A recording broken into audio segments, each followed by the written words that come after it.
Hey everyone, welcome back to another video. Hope you're having a great day so far. So $3,600 payments spread out over in monthly installments, possibly even more than $3,600 are back on the table and more than likely to pass, at least in my opinion. So we're going to be going over who is going to be eligible for those monthly payments. Plus, coming up on September 1st, we have some huge changes coming for SNAP benefits. So we're going to be going over what those changes are. And finally, Joe Manchin fuels even more speculation on the possibility of his presidential run. We're going to be going over that and the huge impact it may have in 2024. But before we go ahead and dive into the main content of today's video, if you wouldn't mind helping me out real quickly by just giving this video a like, that just helps out with the good old YouTube algorithm, and also consider subscribing to my channel if you have not already. Okay, so 2024 is right around the corner. We're going to have the next race for president, the next vote coming up. More than likely, it's looking like it is going to be Joe Biden once again representing the Democratic Party, and then Donald Trump representing the Republican Party. We've seen different polls come out. It's kind of head-to-head. It's very close. It really could go either way. It's just going to come down to a few different swing states. And right now, polling does show that Joe Biden is the slight favorite of right around half of a percentage point up to 1 point. We do have some polls that show Donald Trump would win, but really it's a toss-up at this point in time. But what could really change all this is a possible third-party candidate run by someone like Joe Manchin. So Joe Manchin right now, he will be up for re-election in West Virginia next year in 2024. It is expected that he might actually end up losing. So instead of doing that, he might actually run for president and try to just absolutely throw a wrench into that race. So according to The Hill, Manchin claims both parties villainize each other amid speculation about no labels bid. So Senator Joe Manchin accused both parties of villainizing each other Sunday as the moderate Democrat continues to fuel speculation about a potential third-party White House bid with the bipartisan group No Labels. He said, if you're a Democrat, they expect you to villainize every Republican, and if you're a Republican, you should villainize the Democrats. He said, that's not the way our founding fathers intended for this democracy to work. It was intended for us to work together. Manchin commended the efforts by No Labels, which has been pushing a potential, quote, unity ticket as a third option in the 2024 presidential race to present Americans with additional choices. He said, quote, all they're asking for is, do the citizens of the United States want some other options? He said. The West Virginia senator, who has so far refused to rule out a third-party bid, stoked fears among fellow Democrats last month when he headlined a No Labels event with former Utah Governor Jon Huntsman. So basically what we would have here, we would have Manchin, who is a Democrat, but more of a centrist Democrat, and then we would have someone like Jon Huntsman or some other centrist type of Republican. So it would be a Democrat president and a Republican vice president. So more of a moderate, candidate. Whereas we have someone like Joe Biden, where a lot of people are saying he's too old, he's unable to, complete full sentences. They just don't feel that he's all that there, and not really a huge fan of his policies, all the inflation that has taken place. They don't want to see Joe Biden run once again in 2024. And then we also have a lot of people who are sick of Trump, and they don't want to see Trump run again. And it's looking like we're going to be just presented with two options once again in 2024.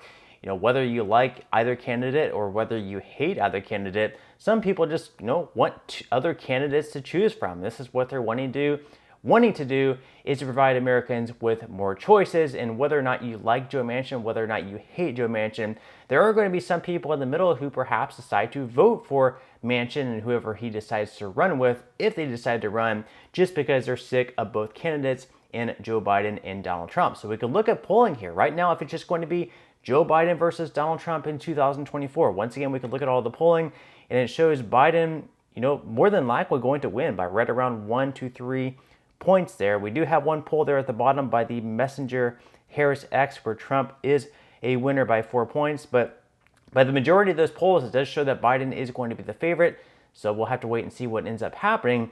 But this is where things could really get interesting, because if Manchin does decide to run, there is a poll here by No Labels, which shows that if it's just Biden versus Trump, Biden would win 52% to 48%. However, what would change things if Manchin did run, or an independent did run, Trump would actually end up beating Biden 40 to 39%. So obviously here by Manchin running, that would help Trump out a good bit, or whoever the Republican candidate ends up being. Most likely, again, it's just going to be Donald Trump.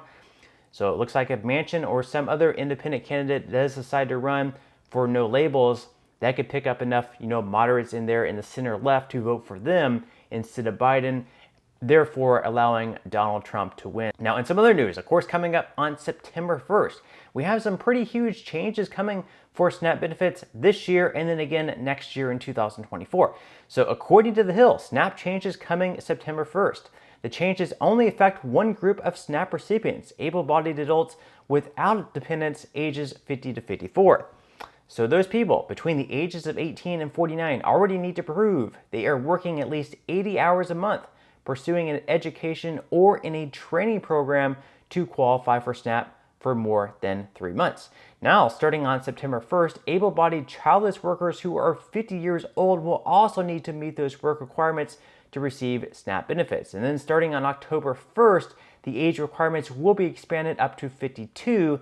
Then next year on October 1st, 2024, the age requirements will expand again to 54. However, there are a few new exemptions to those work requirements. So the first one is homeless people, the second one is veterans, and the third one is youth ages 18 to 24 who aged out of foster care. These people are all going to be exempt from those requirements. Now, in some other news, over the next month, we have some really big events coming up. Of course, that is the possible government shutdown. If all 12 bills aren't actually completed and passed through, all 12 appropriation bills must pass through by the end of next month in September. September 30th is going to be that deadline. We will have a government shutdown. Now, they are talking about possibly funding the government for a short period of time through like a continuing resolution. That may end up being the case. But before then, we may actually reach some type of compromise. So we have a lot of Republicans who are wanting to extend Trump's tax cuts. We have Democrats who don't want to extend them. But we have some Democrats also saying that, hey, maybe we can extend them. But if we allow you Republicans to extend those Trump tax cuts, in exchange, we want to renew those monthly child tax credit payments. So if you remember, I believe it was back in 2021, we had payments going out to families with children ages 1 through under 18.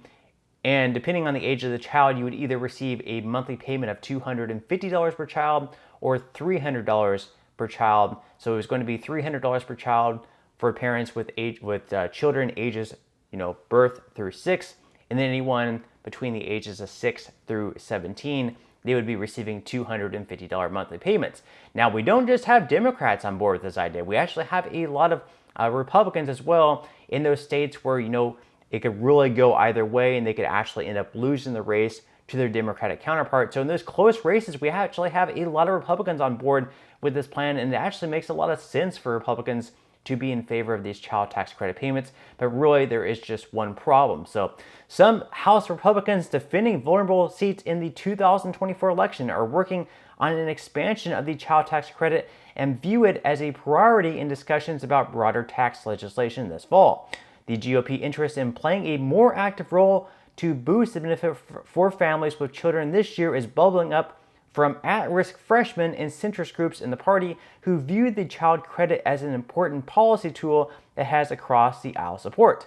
An impasse on if or how to bolster the benefit has now held up tax negotiations for a year, while Democrats are demanding a child credit boost in any bipartisan tax package that also revives lapsed business tax breaks. Some lawmakers and Republicans' narrow House majority are also naming it a top concern.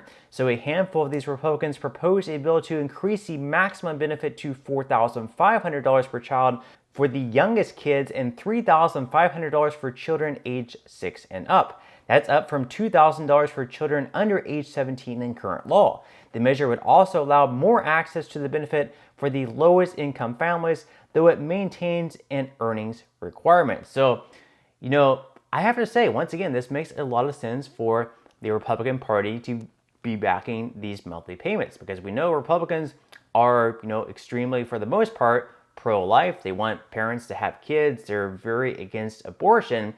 So, it just makes sense once you actually have the kid to send these monthly payments to families who need help, especially the ones who really need it the most. That's really going to be the problem here, because obviously we have to pay for this in some sort of way. So a lot of Republicans want there to be some type of earnings requirement, but really the parents who earn the least amount of money, where perhaps they wouldn't meet the earnings threshold, these are the people who probably, or definitely need these payments the most. So that could be the problem. And of course, paying for these extra payments going out on a monthly basis, that could definitely be the problem, because our Republicans, they want to balance the budget. They don't want our national debt to go to $50 trillion like some other lawmakers are perfectly okay with. Other lawmakers are saying, hey, it doesn't matter. Our national debt isn't a big deal, but it really, in fact, is. We're paying almost $1 trillion in interest every single year on our debt. That is just way too high. We definitely need to get that under control. But again, we can see here that more than likely, it looks like Republicans and Democrats are going to come together here on these increased child tax credit payments, which once again are going to go out on a monthly basis. So it's going to be $3,600 or possibly even more, possibly all the way up to $4,500 per year, spread out on a monthly basis for those with children ages 0 through 6.